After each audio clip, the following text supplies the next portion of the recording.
Alors de retour sur ce bar de l'innovation pour notre première émission de la journée, troisième et dernière journée de ce salon Tech Élevage. Donc on continue, on vous l'avait dit, on vous l'avait annoncé. Ce vendredi, on va se projeter. Donc ce matin, vous avez pu assister à un bel échange, une belle conférence, on va dire vraiment totalement improvisée, où on s'est projeté en 2040. Et donc du coup, on continue cette émission là sur cette notion de projection. Et donc je suis entourée donc de mes deux invités que je vais vous présenter. Donc Florian Breton, qui représente bonjour Florian, qui représente donc la ferme digitale, mais aussi ta start-up Mimosa. Donc on avait eu l'occasion de te recevoir également l'année dernière, donc je pense que les personnes du salon sont aussi habituées. Et puis maintenant tu gravites aussi pas mal dans le milieu agricole. Tu vas nous raconter tout ça et surtout nous présenter la ferme digitale qu'on a le plaisir d'accueillir cette année dans les allées du salon Tech Élevage. Et à mes côtés aussi Jean-Claude Goudot, donc directeur adjoint de la Chambre d'agriculture de la Vendée. Donc bonjour Jean-Claude. C'est un peu toi aussi qui gravite autour de ce bar de l'innovation, qui le fait vivre, qui le met en œuvre. Et donc du coup, ça va être intéressant d'échanger ensemble et de se dire justement, les startups, la Chambre d'agriculture. On a peut-être encore des a priori sur la Chambre d'agriculture, ces chambres consulaires comme la CCI, la Chambre des métiers. Mais non, la Chambre d'agriculture, il faut encore le dire, vous êtes à la pointe également de l'innovation. Et donc on va discuter ensemble. Merci en tout cas à vous d'être là. Alors Florian, quel chemin parcouru? Donc le salon de l'agriculture cette année, ce début d'année, on a vu un nouveau stand avec écrit en gros en vert la ferme digitale. Tout le monde se disait mais qu'est-ce que c'est? Mais qui sont-ils? Et en fait c'est vous, c'est les startups derrière. Tu nous présentes un petit peu cette aventure? Bien sûr. Alors en fait le constat que nous faisions tous, c'est vrai qu'on est au début à l'aune d'un développement à travers le numérique de l'agriculture, permettant aux agriculteurs aussi à travers l'accès à de nouveaux services, à de nouvelles startups, de produire mieux avec moins. C'est ce qu'on appelle aussi l'agriculture de précision. Donc certaines startups, j'en parlerai tout à l'heure, produisent ce genre d'outils, notamment avec la big data également, mais aussi permettant de financer différemment leurs projets, d'approvisionner leurs exploitations différemment. Et tous ensemble, on faisait le constat qu'aujourd'hui, malheureusement, le numérique n'était pas assez promu dans le milieu agricole et que de ce fait, l'agriculture n'avait jamais vraiment pris le virage du numérique. Donc on a décidé de se regrouper tous ensemble et de prendre d'une certaine manière notre destin en main pour créer une association qui s'appelle la Ferme Digitale, comme tu le rappelais, dont la rampe de lancement était en effet au Salon de l'agriculture l'année dernière, où nous avions un peu plus de 120 mètres carrés, tous ensemble, à 5 startups, pour promouvoir justement les innovations et le numérique au sens large à destination des agriculteurs. Et ce qu'il y a de bien aussi, c'est que l'éthique est au sens de nos démarches, puisque nous sommes tous agriculteurs, fils d'agriculteurs ou petits-fils d'agriculteurs. Donc c'est extrêmement précieux aussi pour nous de se développer dans ce cadre-là. Donc 5 startups fondatrices. Tout à fait. Aujourd'hui, récemment, je crois que c'était en début de semaine, là vous avez fait rentrer aussi d'autres startups. C'est en pleine évolution. C'est en pleine évolution. Alors les 5 startups cofondatrices, c'est notamment Agriconomie dans les approvisionnements agricoles, Mimosa que je préside en tant que plateforme de crowdfunding dédiée aux agriculteurs, Winat qui propose des capteurs connectés, Équilibre, logiciel en open source permettant aux exploitations et aux exploitants plutôt de mieux gérer leurs outils, et également monpotager.com qui permet à des citadins notamment de cultiver virtuellement des produits du potager et de recevoir par système d'abonnement des produits alimentaires de qualité. Et ensuite, désormais, comme tu le rappelais, depuis la semaine dernière, on a été rejoint par d'autres initiatives innovantes, Next Step, notamment dans les projets de R&D, Airinov, que tout le monde, je pense, connaît aussi dans les drones. Donc on voit là que finalement, c'est pas que le numérique, c'est vraiment l'innovation que nous prônons et que nous défendons et que nous soutenons en tout cas à travers la ferme digitale, mais également Piloter sa ferme, qui permet notamment de mieux, on va dire, gérer la fluctuation des cours du marché, notamment dans les céréales. Qu'on a eu, qui a contribué hier à Green Proto. Tout à fait. Comparateur agricole qui permet aux agriculteurs aussi de mieux vendre, donc au meilleur prix, leur production végétale et agroalimentaire, on va dire, au sens large. Donc c'est extrêmement prometteur, et à nous tous, désormais, on représente un peu plus de 200 salariés. Donc c'est en effet, comme tu le disais, quelque chose qui est en pleine dynamique, et on va être rejoint dans pas très longtemps par d'autres startups, ce qui nous permettra aussi pour le Salon de l'agriculture 2017, donc je donne rendez-vous en même temps à toutes les personnes qui souhaitent se rendre sur notre stand, un stand qui sera certainement encore bien plus évolué, très ouvert dans l'esprit vraiment de la ferme digitale, à peu près sur 200 mètres carrés avec 10 startups qui viendront une fois de plus, en tout cas réaliser des keynotes, des conférences, des tables rondes pour porter le message, un message ambitieux pour notre agriculture à travers le numérique. C'est quoi des startups ? Alors la définition n'est pas très claire. Start-up, déjà, c'est le fait de starter et ensuite de EP, sinon c'est fini, quoi. Une start-up, c'est plutôt un outil, une structure financière, une entreprise qui est toute petite, à une petite échelle au début, qui débute et qui n'a pas pour qui doit grandir et croître, sinon elle meurt. Donc finalement, c'est quelque chose d'assez dynamique. La définition en termes de nombre de personnes n'est pas réellement claire. Aujourd'hui, est-ce que Blablacar est une start-up ? Je ne le pense pas, mais elle se définit encore comme telle. Nous sommes des start-up parce que nous avons encore entre 3 et pour la plus grosse une quarantaine de salariés, 40-50 salariés. Nous chez Mimosa on est à 15, on se considère toujours bien évidemment comme une start-up. Start-up, c'est de l'agilité déjà dans les circuits de décision, c'est la possibilité d'itérer très rapidement en fonction des retours utilisateurs que nous avons, sans être contraint finalement de rentrer dans des procédures de décision extrêmement lourdes comme peuvent l'avoir certains grands groupes plus corporate, industriels que nous connaissons. Au-delà du côté fils d'agriculteur, agriculteur, quel est le lien que vous avez avec le terrain et avec les agriculteurs au sens large ? Alors déjà, à nous tous, on a un maillage territorial qui est extrêmement important, puisqu'on a des startups de la ferme qui sont à Nantes, qui sont à Bordeaux, qui sont à Paris, qui sont à Lille, qui sont dans le sud-est de la France également. Et ce qui fait qu'aujourd'hui aussi, pour renforcer cette présence sur le terrain, on va très prochainement ouvrir des espaces de coworking, notamment pour faire en sorte que chacun de nos bureaux, en tant que ferme digitale, sont ouverts aussi aux autres startups qui souhaitent nous rejoindre comme un espace aussi, comme un bureau de passage pour ces rendez-vous professionnels, ce qui nous permettra aussi de faire rayonner la ferme digitale à travers ces espaces de coworking positionnés exclusivement sur l'agritech, sur l'agtech, vraiment sur l'agriculture.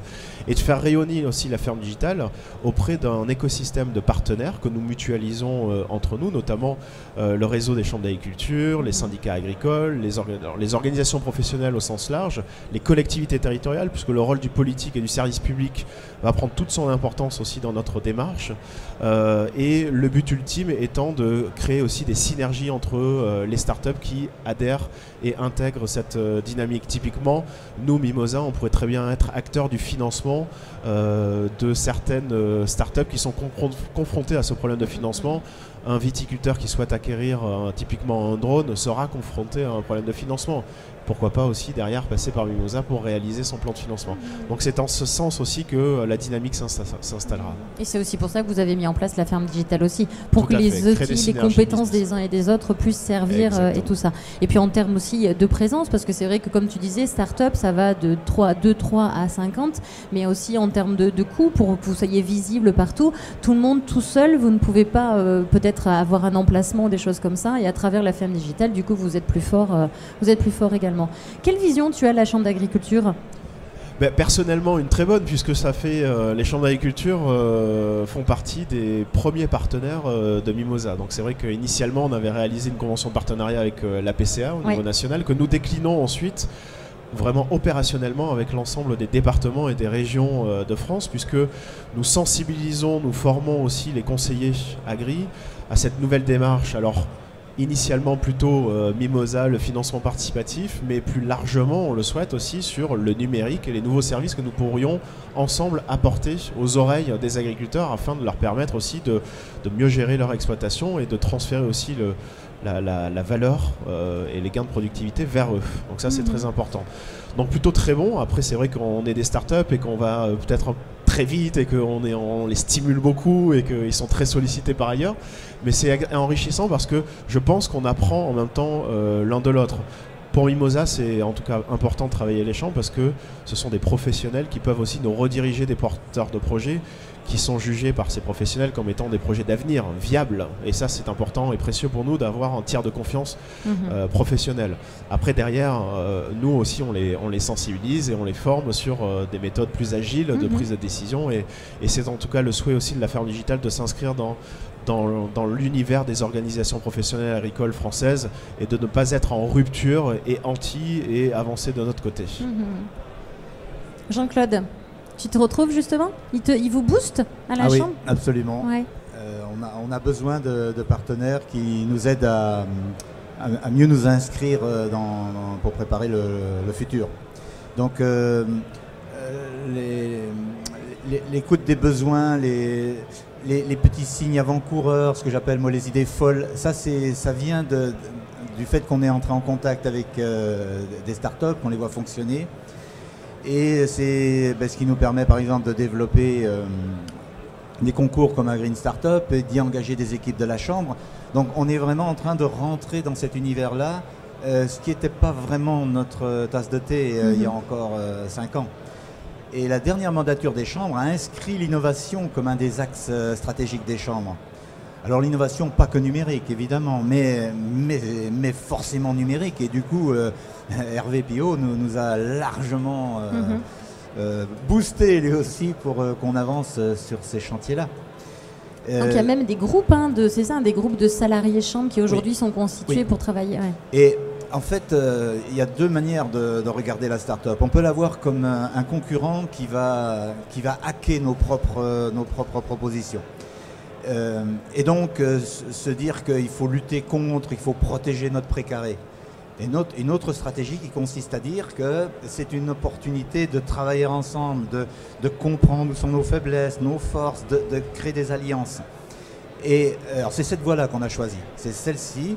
Et parfois on ne va pas assez vite par rapport aux sollicitations des startups, notamment sur l'ouverture des bases de données. Il y a des tas de questions en la matière où on est encore un peu frileux. Mais si on veut aller vers une exploitation du big data, on a intérêt à travailler là-dessus. Tu penses qu'on est encore frileux? Tu penses qu'on n'a pas dépassé ce cap-là? Qu'il n'y a pas aujourd'hui quand même une prise de conscience que... Je pense qu'au niveau national, on a encore sur certains segments, un peu de frilosité, oui. D'accord. Alors ensuite, il y a toute l'émergence des objets connectés. Donc je pense à Winnet par exemple ici, mais il y en a des tas d'entreprises qui proposent des objets connectés et qui vont donc contribuer à alimenter les données, mais qui également vont nous offrir probablement à terme des outils pour augmenter la connaissance du milieu vivant. Et ça, aujourd'hui, on a besoin de ces capteurs-là qui ne sont pas encore inventés pour mieux comprendre ce que c'est que la dynamique du vivant, pour mieux travailler ensuite au niveau de la production. Alors, tu parlais tout à l'heure de ces salariés Chambre d'agriculture, de l'évolution que vous faites. Un mot quand même par rapport à Chambre à Green. Parce que du coup, on a eu des concours en ce début de salon, donc à Green Startup, à Green Proto qu'on connaît, le petit nouveau à Green Maintenance. Et donc à Green Startup, c'est ouvert aux salariés Chambre d'agriculture avec Chambre à Green. Et on a eu quand même le plaisir d'avoir dans l'équipe vainqueur 2 salariés Chambre. Donc j'aimerais bien avoir ton analyse là-dessus. Alors Chambre à Green, l'histoire, c'est d'abord l'histoire de quelques conseillers qui disent il faut qu'on se forme à la créativité. On n'est pas bon en la matière, on est trop analytique. On n'arrive pas à se projeter, on ne sait pas travailler les idées. Donc on s'est rapproché d'une entreprise de Nantes, une start-up, avec Martin Loquin qui nous a accompagnés. Donc l'écrivain qui a sorti le journal Newsroom, voilà. D'accord. Et pendant 9 mois, à raison d'une séance de travail par mois, cette équipe a travaillé. Et on l'a élargi, on n'est pas resté à Chambre d'agriculture de la Vendée, on l'a d'emblée élargi aux autres chambres, on a tendu la main. Donc c'était une quinzaine, et à l'issue de ce travail, ils avaient des projets. Et ils nous ont dit, bon, nous, ces projets, on veut une suite. C'est pas concevable qu'on ait fait tout ça pour ensuite ne rien en faire.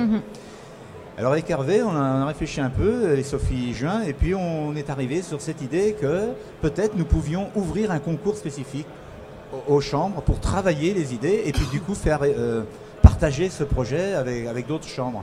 Et c'est ce qui a donné naissance à Chambre à Green. Et c'est vrai qu'hier, on a vu qu'on était certainement sur une stratégie gagnante. Ah, parce que même le coup de cœur, c'était une équipe 100% chambre, donc automatiquement. Très bien, écoutez, merci à vous. Merci. On vous donne rendez-vous au Salon de l'Agriculture, du coup, à la ferme digitale. Merci. On sera là aussi, on viendra vous voir et puis bien sûr restez avec nous au niveau du bar de l'innovation. On va passer à la météo de l'emploi parce que forcément, même malgré le contexte agricole actuel, l'agriculture est encore un secteur qui recrute. On le voit depuis 2-3 jours. Donc on va recevoir donc un acteur du territoire, donc les établissements Méchino, qui sont à la recherche de salariés agricoles. Ils vont nous expliquer tout ça. Donc restez avec nous.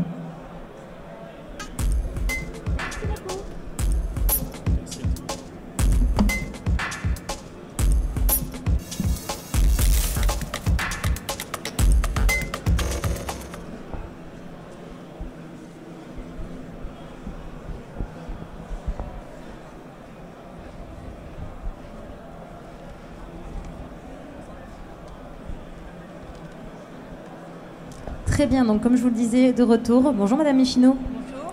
Alors, est-ce que vous pouvez nous présenter déjà un petit peu votre entreprise? Oui, donc c'est la société Méchino Élevage Industrie. Donc on est concepteur et fabricant de distributeurs d'aliments, voire des robots d'aliments, depuis 1998. D'accord. Donc voilà, on est une petite société. Bien votre micro. Pardon. Voilà, comme vous entendez. Nous sommes une petite structure, puisque nous sommes une dizaine de salariés. Mais bon, on tourne très très bien. On vient de passer un partenariat avec l'UKG, oui, qui viennent nous racheter des parts dans l'entreprise et qui nous rachètent sur 9 ans. Donc voilà. Donc aujourd'hui, on a quand même quelques soucis pour trouver du personnel, entre autres des électromécaniciens ou électromécaniciennes, qui est difficile à trouver, câbleurs, câbleuses, voilà. Donc voilà, on est à la recherche d'une personne en CDI. D'accord. C'est un profil qu'on recherche pour tout de suite, quoi. Hein, d'accord, donc vraiment il faudrait que ce soit quelqu'un de disponible. Vous avez quelques renseignements peut-être justement sur le profil que vous recherchez? Oui, alors la mission c'est assemblage, savoir lire un schéma électrique. Câblage armoire, coffret, réglage, c'est du travail à la journée, c'est-à-dire que nous, chez nous, on ne fait pas les 3-8 ni les 2-8, c'est du travail à la journée. Le profil, on demande un minimum bac, voilà, le BTS c'est souhaité, électromécanique ou équivalent, voilà. Et puis, c'est l'idéal, c'est des connaissances dans la mécanique robotique. Oui, parce qu'en plus, vous êtes une société qui innovait beaucoup. Énormément. Ouais, parce que on voit aussi avec le salon Caprinov, qui en plus se tiendra la semaine prochaine à Niort. Ouais. Enfin, voilà, vous avez remporté quand même des Capri d'or aussi. Oui. Enfin, c'est important l'innovation, vous de... Toujours, ouais, parce que comme on est toujours dans l'innovation, donc faut quand même, reconnaître notre matériel quand même.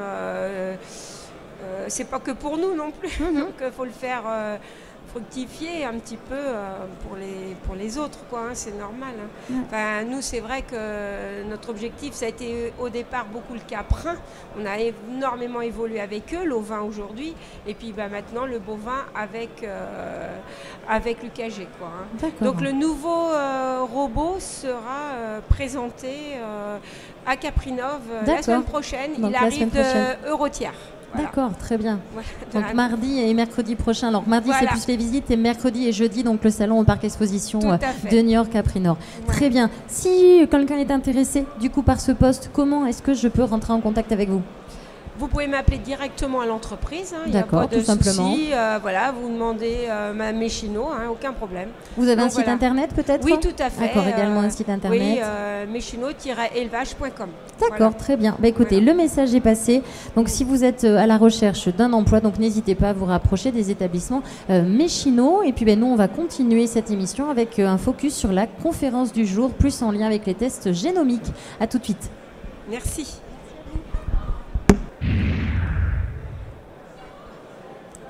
Alors de retour, pareil, on vous l'a dit, on faisait un focus tous les jours. Hier, on a parlé de l'emploi, hein, de manière, on était dans la dynamique de l'emploi et de la transmission. On a une petite bête qui est venue nous rejoindre sur le, sur le plateau télé. Ah, c'est un peu du direct. Cet après-midi, on a une conférence donc, qui se tiendra à 15h au niveau de l'espace conférence qui est situé au niveau de l'entrée principale des Oudéry. Une conférence qui va parler des tests génomiques GEMBAL, donc qui sont disponibles en élevage. Et pour en parler beaucoup mieux que moi, tellement c'est précis, Vincent Poupin, donc de Bovin Croissance, qui est en plus un des partenaires de ce salon TAC Élevage à mes côtés. Bonjour Vincent. Bonjour.